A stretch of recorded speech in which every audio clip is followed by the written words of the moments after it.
Hey guys, what's up? It's Alex or Nuznuz here, and in today's video, we're going to be talking about clue scrolls. Now, believe it or not, I have never made a video solely about clue scrolls and its rewards, so this will be a bit different for me. But I've always been someone that has actually really enjoyed clue scrolls, and I have a decent amount of them done on my account.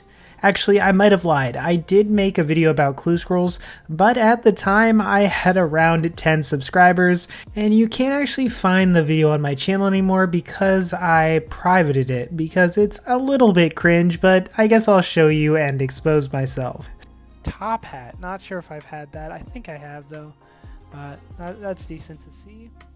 And, oh my god! There is no way! There is no way! Are you kidding me? What the crap? Oh, we're gonna reroll these. Oh my god! What the So yeah, if you enjoyed that clip, make sure you smash the like button for how far your boy Nuz has come, especially audio quality and all that. And if you haven't subscribed, 70% of you actually aren't subscribed, so a subscription would mean everything. We're on that road to that YouTube play button, only a ton more to go, but we'll get it one day. So without further ado, let's get into this video.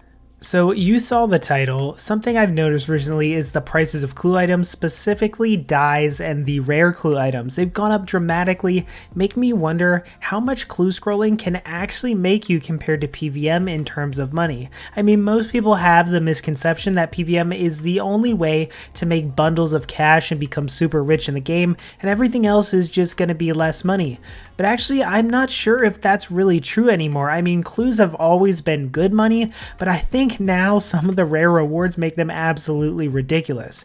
You see, clue scrolls have some of, if not the most valuable drops in Runescape now. Some drops are actually more valuable than PVM by like 3 times. So for instance, when I did my top boss drops in Runescape, we counted down a ton of super expensive drops you could aim for when killing bosses. And at that time, 3 to 4 months ago, the Staff of Armadillo pieces were actually some of the most expensive PVM drops. At the time was about 2.5 bill for one drop.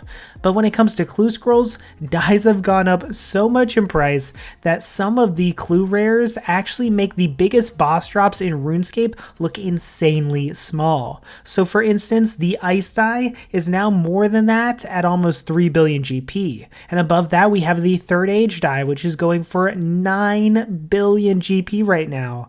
And then above that, we have a blood die, which recently sold for over 10 billion GP, an absolutely ridiculous price. Not to mention, even the cheapest die, the Barrows die, is 350 mil, and then the Shadow die having almost doubled in price the past few years to over 1.5 bill. And even discounting dies, you still have the Orlando Smith's hat, which is over 10 bill too.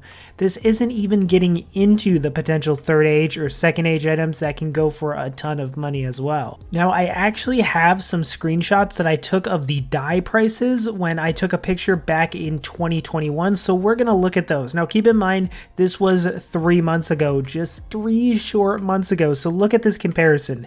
Barrows die has risen by 120 mil. Shadow die rose by 500 mil. Third age die rose by 3 bill. Blood die rose by 4 bill, and ice die rose by 1.1 bill, and Orlando Smith's hat has risen by 3 bill as well.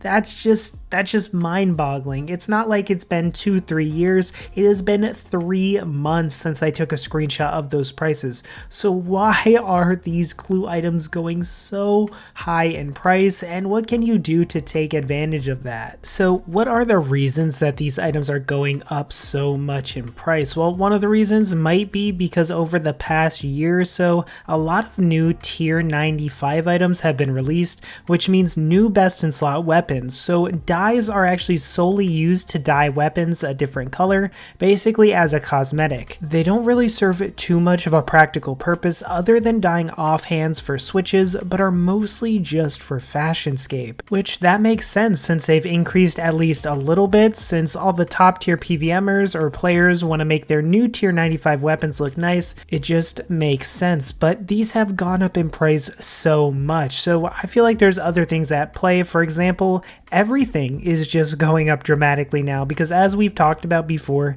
inflation in RuneScape 3 is absolutely real. The Golden Party Hat hunt that redistributed tons and tons of GP, so many items are going up massively in price, and dyes are no different. But they have just increased so much. It's honestly hard for me to wrap my mind around it. When I looked at that screenshot of the comparison, I was like, no way this was only 3 months ago, but it was. Everything's very expensive right now, and it doesn't stop with dyes. So since these dyes have increased so much in price, what's the best way that you can take advantage of this? Well, of course, actually doing the clue scrolls, but what kind of clue scrolls are best to go for?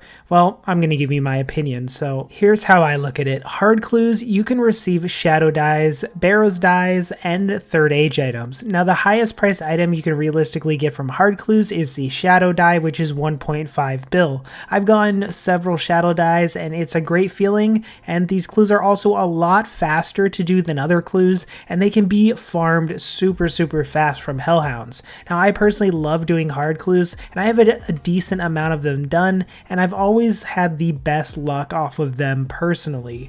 But if you want the chance of those gigantic, and I mean gigantic, 10 bill account bank changing drops, elite clues offer all those dyes: the blood dye, the third age dye, the ice dye. Elite clues are actually easier to farm now, as Abyssal Beasts, the new Slayer monster, dropped them quite a bit, and they're a great way to farm up a bunch of these.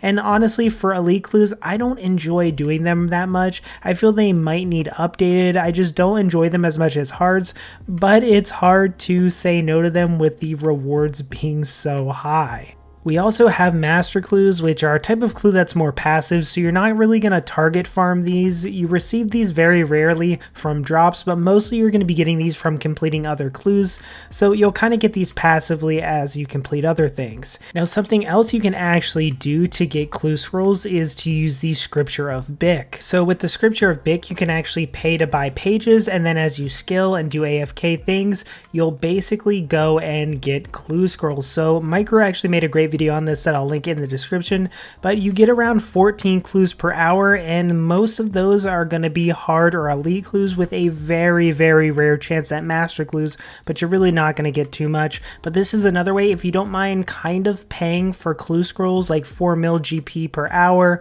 to get 14 clues per hour without actually trying to get clue scrolls, then this can be another great way to farm them if you don't want to go about any of the other methods. And the nice thing is, farming it this way, these actually can go over the cap, so you can basically get, 10,000 elite clues if you want. You aren't going to be capped at that certain 25 or 50 rate. Now, I want you guys to remember, although we've talked about these huge rewards, clue scrolls aren't actually just get a die or a bust. You actually make very good consistent money off clue scrolls. This is because of fortunate components. Fortunate components are obtained from disassembling certain treasure trail reward items like composite bows. Most clue scroll rewards are able to be disassembled into fortunate components, which are used to make the alchemical onyx, which can be made into the luck of the dwarves and things like that, the alchemical onyx jewelry. So that's why it's so expensive. So each fortunate component actually go for almost 2 million GP each,